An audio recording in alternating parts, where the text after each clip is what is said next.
ഞാൻ സാധാരണ ഒരു സിനിമ കഴിഞ്ഞാലൊരു സാധാരണ രീതിയിലൊരു 6 മാസം 1 വർഷം സമയമെടുക്കും. കാരണം I have to spend my time with my family.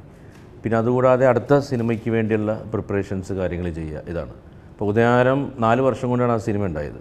അത് കഴിഞ്ഞൊരു 1.5 വർഷം കഴിഞ്ഞിട്ടാണ് 1.5 വർഷം കഴിഞ്ഞിട്ടാണ് നോട്ട്ബുക്ക് കഴിഞ്ഞിട്ട് വീണ്ടും ഒരു 1.5 വർഷം ഇവിടം സ്വർഗ്ഗമാണ് കഴിഞ്ഞിട്ട് വീണ്ടും ഒരു 2 വർഷം കഴിഞ്ഞിട്ടാണ് കാസനോവ വരുന്നത്. ഇപ്പോൾ കാസനോവ കഴിഞ്ഞ വർഷം ഇറങ്ങി. ഇപ്പോൾ 1 ഇയറിനുള്ളിലാണ് ഇപ്പോൾ മുംബൈ പോലീസ് സംഭവിച്ചിരിക്കുന്നത്. അപ്പോൾ മുംബൈ പോലീസ് ഈ പറയുന്ന സിനിമയുടെ ഒരു സ്ക്രിപ്റ്റിങ് ചെയ്യുന്ന സമയത്തും എനിക്ക് അതിൻ്റെ ഡിസ്കഷനും കാര്യങ്ങളൊക്കെ ഇരിക്കാൻ താല്പര്യമുണ്ട്. അപ്പോൾ അതിലൊക്കെ അങ്ങനെ ഇരിക്കുന്നതുകൊണ്ടാണ് ആ സമയം വരുന്നത്. നിർമ്മാതാക്കളും ഉണ്ട് ഈ പറഞ്ഞ പോലെ. ചെയ്യുമ്പോൾ നല്ല കാര്യങ്ങൾ ചെയ്യണം എന്നുള്ളതിൻ്റെ ഒരു പ്രശ്നം കൊണ്ടാണ് ഇങ്ങനെ സമയമെടുക്കുന്നത്. കൂടെ നിന്ന് പറഞ്ഞാൽ നമുക്കും കൂടി നമ്മളുടെ സ്വപ്നങ്ങളും കൂടി വിൽക്കാൻ പറ്റണം. നമ്മളുടെ സ്വപ്നം കൂടി വിൽക്കാൻ പറ്റുമ്പോഴാണ് ഒരു സിനിമ സംഭവിക്കുന്നത്, അല്ലേ? അപ്പോൾ എന്നെ സംബന്ധിച്ച് ഇപ്പം ഞാൻ കൂടെ ഇരിക്കുക എന്ന് പറഞ്ഞിട്ട് ഇൻസ്പയർ ചെയ്ത് അവരെ ഒന്ന് ഇൻസ്പയർ ചെയ്യാനുള്ള കാര്യങ്ങൾ പറയുക. പിന്നെ അതുകൂടാതെ എന്തെങ്കിലും ടേണിങ്സോ കാര്യങ്ങളോ ഉണ്ടെങ്കിൽ നമ്മുടെ ആയിട്ടുള്ള സജഷൻസ് പറയാം. അപ്പോൾ ഒരു മാറ്റർ ഇപ്പോൾ ഒരു ടേബിളിലേക്ക് 2 തോട്ടോ 3 തോട്ടോ എടുത്ത് വെച്ചിട്ട് ആ 3 തോട്ടിൽ ഏറ്റവും ബെറ്റർ ആയിട്ടുള്ള ഏതാണോ അതെടുത്ത് മാറ്റുക. അതാണ് നമ്മൾ എടുക്കുന്ന സിനിമയിലേക്ക്, അല്ലേ? അപ്പോൾ ഈ തോട്ട് ത്രോ ചെയ്യാൻ സാധിക്കണം. അതോടൊപ്പം തന്നെ അത് അവർക്കും ഓക്കെ ആയിരിക്കണം. പരസ്പരം ഈഗോ ഉണ്ടാകാൻ പാടില്ല. അപ്പോൾ അങ്ങനത്തെ ഇപ്പം ശ്രീനേട്ടൻ്റെ കൂടെയാണ് ആദ്യത്തെ സിനിമ, ജെയിംസിൻ്റെ കൂടെയാണ് പിന്നത്തെ സിനിമ, സഞ്ജുവിൻ്റെ കൂടെ പിന്നത്തെ സിനിമ. ഇപ്പോൾ ഇവരൊക്കെ എനിക്ക് സംസാരിക്കാൻ പറ്റുന്ന ആൾക്കാരാണ്. കാരണം പരസ്പരം യാതൊരു വിധത്തിലും ഈഗോയോ കാര്യങ്ങളോ ഒന്നുമില്ല, സൗഹൃദങ്ങൾ മാത്രമേ ഉള്ളൂ. അപ്പോൾ സഞ്ജു എന്ന് പറയുന്നത് അല്ലെങ്കിൽ ബോബി സഞ്ജയ് എന്ന് പറയുന്നത് എന്നെ സംബന്ധിച്ച് ഞങ്ങൾ ഒരുമിച്ച് കമൽ സാറിൻ്റെ ശിഷ്യരായിരുന്നു.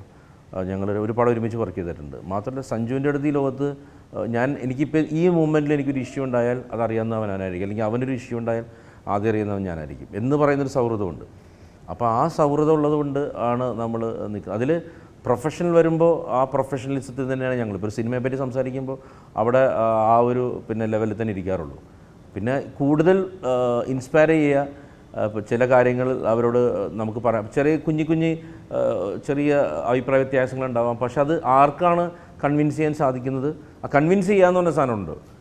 പിന്നെ അതുകൊണ്ട് ഞാൻ അവരെ കൂടെ എപ്പോഴും എൻജോയ് ചെയ്യുന്ന ഒരാളാണ്. കാരണം ഇന്ന് മലയാള സിനിമയിലുള്ള ഏറ്റവും നമ്പർ 1 റൈറ്റേഴ്സിൽ ഒരാളാണ് ഈ ബോബി സഞ്ജയ് എന്ന് പറയുന്ന ആൾക്കാർ. ആൻ്റണി മോസസ് എന്ന് പറയുന്ന ഒരു ക്യാരക്ടർ രാജു ചെയ്യുമ്പോൾ രാജുവിൻ്റെ ഏറ്റവും നല്ല ഇപ്പോൾ രാജുവിനോട് ഞാൻ സിനിമ ഇപ്പോൾ ഞാൻ ലാലേട്ടനോട് ആദ്യത്തെ സിനിമ ചെയ്യുന്നത് ഉദയനാണ് താരം, ഇവിടം സ്വർഗ്ഗമാണ്, കാസനോവ. 3 സിനിമകളും ലാലേട്ടനോട് ചെയ്യുമ്പോൾ 3ഉം ലാലേട്ടനാണ് ആ സിനിമയിൽ ഞങ്ങളുടെ മനസ്സിൽ ആ കഥാപാത്രമാണ്. നോട്ട്ബുക്ക് ചെയ്യുമ്പോൾ ആ കഥാപാത്രങ്ങളാണ്. ഇപ്പോൾ ഞങ്ങളുടെ മുമ്പിൽ ആൻ്റണി മോസസാണ്. ഈ ആൻ്റണി മോസസിന് പൃഥ്വിരാജ് എന്ന് പറയുന്ന ആക്ടർ വെരി ടാലൻറ്റഡ് ആക്ടർ. കാരണം ഞാൻ അത്ഭുതപ്പെട്ടിട്ടുണ്ടായുള്ള ചില കാര്യങ്ങളിൽ. കാരണം കറക്റ്റ് സമയത്ത് ലൊക്കേഷനിൽ വരുന്നു.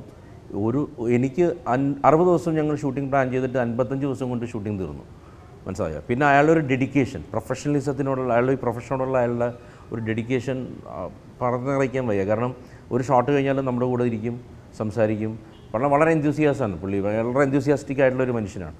അപ്പോൾ അതിൽ ആ യങ് ബ്ലഡ് ഇതിനെ ഇതാക്കിയിട്ടുണ്ട്. എനിക്ക് തോന്നുന്നത് വരും ഇപ്പോഴേ ഓൾറെഡി ആണ് നമുക്കറിയാം. ഇനിയും വരും കാലങ്ങൾ രാജുവിൻ്റെ ഒരുപാട് നല്ല സിനിമകൾ എനിക്കും സഞ്ജുവിനും രാജുവിനൊക്കെ ഒത്തു ചെയ്യാൻ സാധിക്കട്ടെ എന്നുള്ളൊരു കാരണം നല്ലൊരു സുഹൃത്തിനെ കിട്ടി എനിക്ക് ഈ സിനിമയിൽ. എനിക്ക് തോന്നിയിരിക്കുന്നത് എനിക്ക് കിട്ടിയ ഏറ്റവും വലിയ പ്ലസ് എന്ന് പറയുന്നത് പൃഥ്വിരാജ് എന്നുള്ളത് നല്ലൊരു ഫ്രണ്ടിനെ, ഇപ്പം നേരത്തെ സഞ്ജുവിൻ്റെ കാര്യം പറഞ്ഞു, നമുക്കൊരു ഫ്രണ്ടാക്കാൻ പറ്റുന്ന ഒരാളാണ്, നമ്മളൊരു സുഹൃത്തുക്കളാണ്.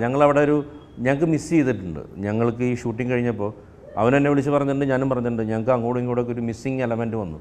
ആ മിസ്സിങ് വരിക എന്ന് പറയുന്നത് അവിടെ ഒരു സ്നേഹമുള്ള നമ്മളാണ്. അപ്പോൾ ആ സ്നേഹമുണ്ട്. അതോടൊപ്പം തന്നെ ആ ടാലൻറ്റിനെ നമ്മൾ ബഹുമാനിക്കുന്നു.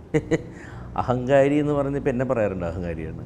പിന്നെ ഇന്നലെ ഏതൊരു ആൾ ഇൻ്റർവ്യൂ ചോദിച്ചു നിങ്ങൾ 2 കാര്യങ്ങളാണ് നിങ്ങളെ പറ്റി പറയുന്നത്, നിങ്ങൾ അഹങ്കാരിയുമാണ്, നിങ്ങൾ എക്സ്പെൻസീവ് സംവിധാനമാണ്. അപ്പോൾ ഞാൻ പറഞ്ഞു ഞാൻ എന്തോ കാര്യമായിട്ട് ചെയ്യുന്നുണ്ട്.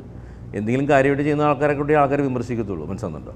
പൃഥ്വിരാജ് എന്ന് പറയുന്ന വ്യക്തി എന്നെ സംബന്ധിച്ച് ഞാൻ ഷൂട്ടിംഗ് തുടങ്ങിയ ഒരു 8 ദിവസം മുമ്പ് ഞങ്ങൾ ഈ സിനിമ തന്നെ നിർത്തിക്കോളാം എന്നും പറഞ്ഞ് ഞങ്ങൾ സംസാരിച്ച് നിർത്തിയ സമയത്തിൻ്റെ ഒരു ഇഷ്യൂ പറഞ്ഞപ്പോൾ the day he join the set, സിനിമയുടെ സെറ്റിലേക്ക് വരുന്നതിൻ്റെ തലേ ദിവസം കോസ്റ്റ്യൂംസ് കാണാൻ വേണ്ടി വന്നു. ആ കോസ്റ്റ്യൂംസ് ഇട്ട് കാണാനായിട്ടൊക്കെ ഉണ്ടായിരുന്നു. അപ്പോൾ ഇട്ട് കാണാൻ വന്നപ്പോൾ ഒക്കെ ആ ഒരു മൂമെൻറ്റ് മുതൽ ഇപ്പോൾ ഞാൻ ഈ ക്യാമറ മുമ്പിലിരുന്ന് അങ്ങയോട് സംസാരിക്കുന്ന മൂമെൻറ്റ് വരെ is one of the best actor I work with and one of the best human being I work with and one of the best professionalist I work with എന്നാണ് എനിക്ക് പറയാം. ഇതിൽ ഒരു നിമിഷമെങ്കിലും പോലീസിനോട്, ഒരു നിമിഷമെങ്കിലും, ഈ സിനിമ 2 മണിക്കൂർ 20 മിനിറ്റാണ്, അതിൽ ഒരു നിമിഷമെങ്കിലും പോലീസിനോട് സ്നേഹം തോന്നും. ഒരു നിമിഷമെങ്കിലും. ഒരു 2 മണിക്കൂർ 20 മിനിറ്റ് എന്ന് പറയുന്ന സിനിമയിൽ ഒരു നിമിഷം പോലീസിനോട് സ്നേഹം തോന്നും. ഒരു പോലീസ് ഓഫീസറിനെ കാണണം, അപ്പോൾ നമുക്ക് അദ്ദേഹത്തിനോടൊരു ചെറിയ ഇഷ്ടം തോന്നും. ഒരു നിമിഷം അതെനിക്ക് ഓഫർ ചെയ്യാം. ഞാൻ 2 മണിക്കൂർ 20 മിനിറ്റും ഇവരൊക്കെ സ്നേഹിച്ചുകൊണ്ടിരിക്കുമെന്ന് ഞാൻ പറയില്ല. ഒരു നിമിഷം ഈ സിനിമയുടെ ഒരു മൊമെൻ്റ് ഉണ്ട്, അല്ലെങ്കിൽ ഒരുപാട് മൊമെൻറ്റിൽ ഏതെങ്കിലും ഒരു മൊമെൻറ്റ് ഈ കാണുന്ന പ്രേക്ഷകന് ആ പോലീസ് ഓഫീസറിനോട് ഒരു ചെറിയ സ്നേഹം, ഇന്നത്തെ ഈ പാവപ്പെട്ട അങ്ങ് ഉദ്ദേശിച്ച പോലീസ് ഓഫീസേഴ്സിനോട് എവിടെയെങ്കിലും ഒരു ചെറിയ ഇഷ്ടം തോന്നും. ഈ സിനിമ ഫ്രണ്ട്ലി ആവും 100%.